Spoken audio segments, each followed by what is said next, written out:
The Newsday continues here on One News Now. I'm Diego Castro. Here are the biggest stories on the economic and corporate fronts. Inflation in the country cooled further in March, with slower increases in the food and transport indices driving the downward trend. Fresh data from the Philippine Statistics Authority shows that headline inflation in the country settled at 7.6% in March. That's lower than the 8.6% logged in February and 8.7% from January this year. The latest figure brings the country's year-to-date inflation at 8.3%. The March figure falls within the Bangko Central's forecast range of 7.4 to 8.2%, but much faster than the BSP's target range of 2 to 4%. The downtrend was mainly driven by the food and non-alcoholic beverages group, which posted a lower inflation rate of 9.3% from the 10.8% in February. This was followed by transport with an inflation rate of 5.3% in March from the 9% in the previous month. Core inflation, meanwhile, climbed to 8% in March from 7.8% in the preceding month.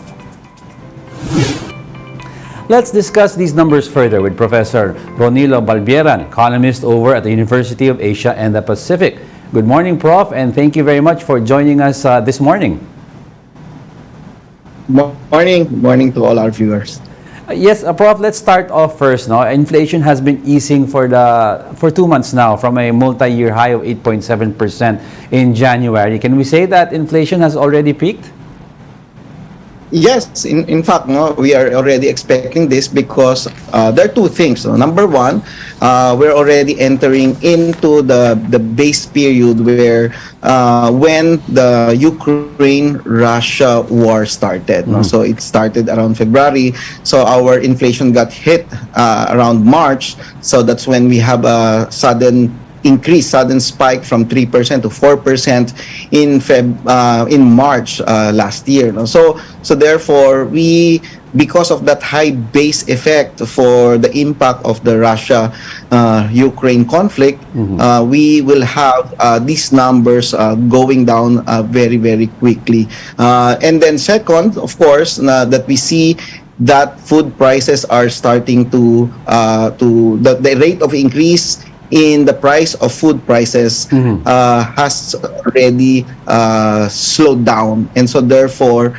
that is the main bulk of this particular good number or better number for our inflation rate. So I think those two major factors. One, we're entering the base effect, and then number two, food prices are now getting better in relation to higher prices that we experienced last year.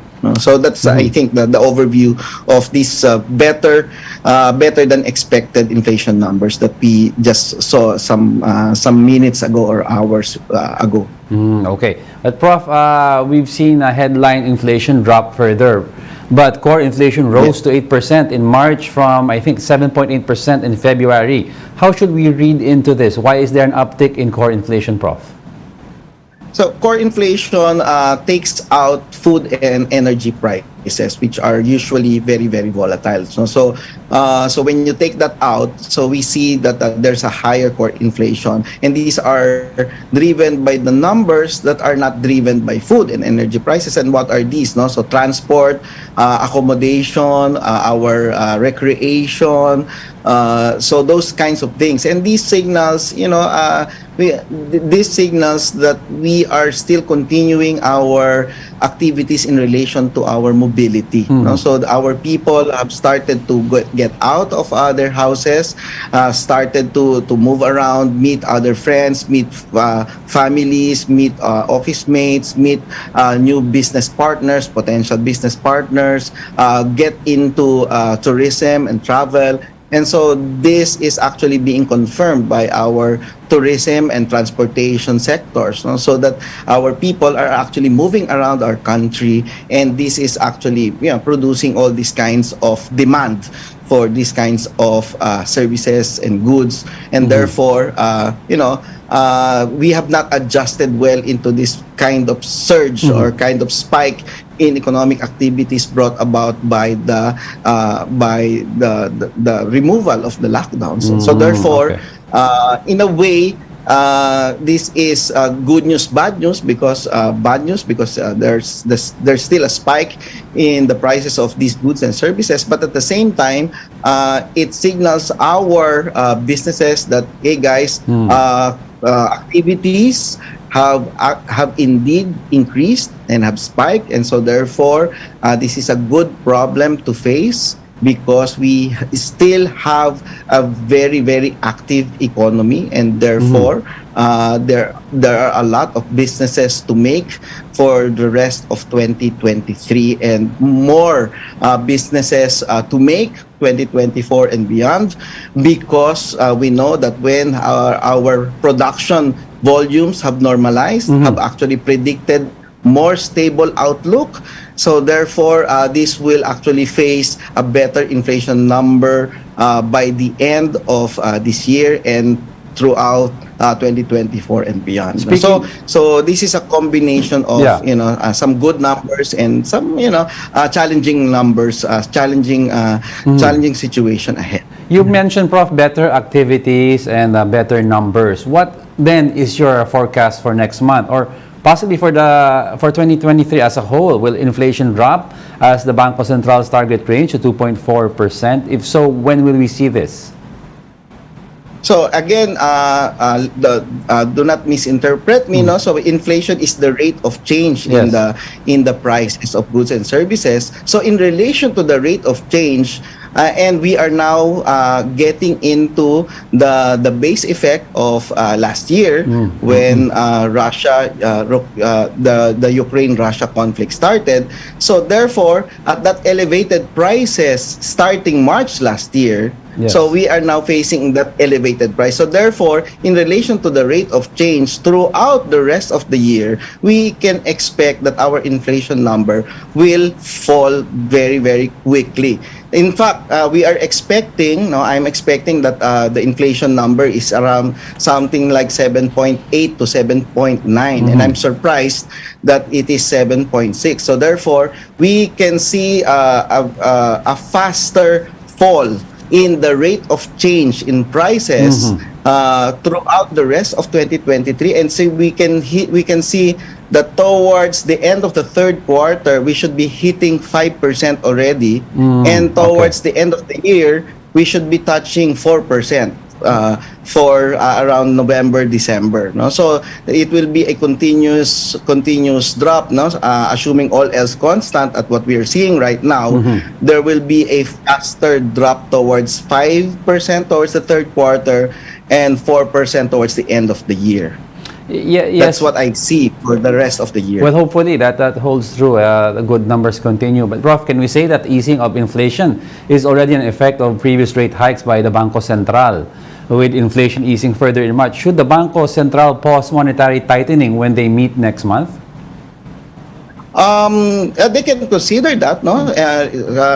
Considering that the inflation number now is better than expected, no? So, but I think they can still entertain another 25 basis points, just to make sure that we communicate to the business sector, to the consuming public, hey, BSP, the monetary policy and the fiscal policy are still in control of our economy, and we will make sure that everything is stabilized. So we do not want to entertain any speculation on inflation number, because that is really bad for our economy. So I think that precautionary move to further hike at least 25 basis points will, I think will finally seal the deal in terms of making sure that we have that very deliberate path, towards that 4% inflation rate towards November, December. And Prof, how's the economy doing so far this year? Your GDP projection, is the country on track to hit the government target of around 6 to 7% growth? Yeah, I think not only me. I think at least the big institutions have already proclaimed, have already adjusted their forecasts of our GDP for 2023 upwards. So I think the minimum that is being projected now is 6%. No, so within the lower bandwidth of the forecast or the target of our government. No, and I think we can, with this inflation number, better than expected, and if we actually hit 5% earlier and 4% earlier towards the end of this year, I think with so much resurgence in tourism and so much build and build better more, so we can expect, I think, hitting 7% easily with this better than expected numbers. So I think we are practically shielded from all this mess that's happening outside of our country, all these big banks that are failing outside of our country. So we are practically shielded from that particular mess, and our problem now is actually a demand supply constraint problem, because we have so much demand, we have so much resurgence. We are entering, we have entered April, which is actually the start of the full revenge summer. Yes. So remember, we will be entering, and we have entered our full-fledged revenge summer. So therefore, as we open up our tourism sector, number one, with our Filipinos, and number two, with the foreigners, now that other countries, especially China, have opened up their countries and have allowed their citizens to go out of their nations, we will be capturing substantial amount of those foreign tourists, and we will be having a good growth, better than expected growth for our tourism, and that will actually trigger a lot of better numbers for the rest of the economy, like the real estate, like the finance, everything will be pushed, including the food, the food sector, which will be supplying a lot of goods and services for our tourism. So I think in general, we have a bright outlook for 2023. And now it's actually getting brighter with these inflation numbers. Well, that's good to hear, Prof. And of course, we'll get back to you hopefully soon to discuss if there are any other developments regarding the economy and other issues. Thank you very much for joining us, Professor Ronilo Balbieran, UANP Professor. Thank you, sir. Thank you. We'll be back with more stories after the break. Keep it here on One News.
You're still watching One News Now. I'm Diego Castro.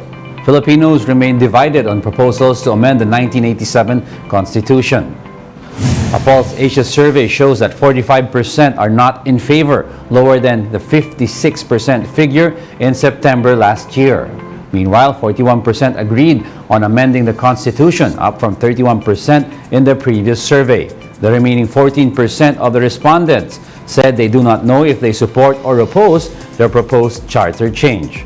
House Committee on Constitutional Amendments Chairman Rufus Rodriguez welcomed the survey results. Rodriguez hopes to get more support for constitutional amendments through information campaign. The Asian Development Bank has earmarked $4 billion worth of loan financing for the Philippines this year. The ADB says this year's lending program will be focused on 8 projects and programs.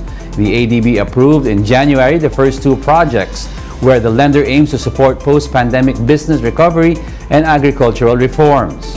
The ADB also aims to boost financial inclusion and finance infrastructure programs. Meanwhile, the Manila-based lender expects the Philippine economy to grow by 6% this year and climb further by 6.3% in 2024. The ADB says rising domestic demand, sustained expansion in the manufacturing sector, and recovery in services such as tourism and retail trade will support growth. It's final. The Bonifacio Global City belongs to Taguig City. The Supreme Court ended a decades-long land dispute between Taguig and Makati, with its Special 3rd Division affirming an earlier ruling that the Fort Bonifacio Military Reservation, where BGC is now located, is within the territorial jurisdiction of Taguig. The SC Special 3rd Division denied the motion for reconsideration filed by the Makati City Government, saying the issues raised by Makati have already been discussed and decided upon by the court. The SC also rejected Makati's motion to submit the case to the court en banc, saying the 15-justice en banc is not an appellate court. The Supreme Court said it will no longer entertain any further pleadings or motions related to the case. The Taguig LGU welcomed the SC's decision and vowed to work harder to improve the services for its constituents. On the other hand, Makati insisted that the case should be tackled by the SC en banc as it involves constitutional issues. It also warned of, quote, far-reaching consequences on businesses, as well as on the right to vote and access to basic services of both Makati and Taguig residents. And those are the top business stories of the hour. I'm Diego Castro. Join us again at 2 p.m. We are One News. All sides, all the time.